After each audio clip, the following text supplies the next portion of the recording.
Torej, Mirovni inštitut se je rodil iz mirovnih gibanj 80. let. Tu ni šlo za nek abstrakten mir, za tisti mir, o katerem se vsi strinjamo, da bi si ga želeli, ampak je tukaj bil pomemben poudarek antimilitarizma. In takratna Jugoslavija se je pravzaprav soočala z militarizmom kot enim od ključnih dejavnikov pri kasnejšem razpadu države.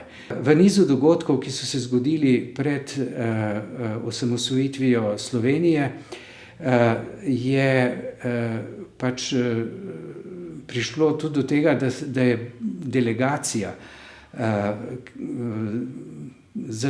ZSMS, Zveze socialistične mladine, in tudi predstavnikov mirovnega gibanja potovala v Beograd, ker se je srečala z vodji Jugoslovanske ljudske armade, se pravi z generalštabom, kjer so predlagali oziroma skušali razložiti civiliziranost in naprednost civilnega služenja vojaškega roka kot seveda ene izbirne možnosti.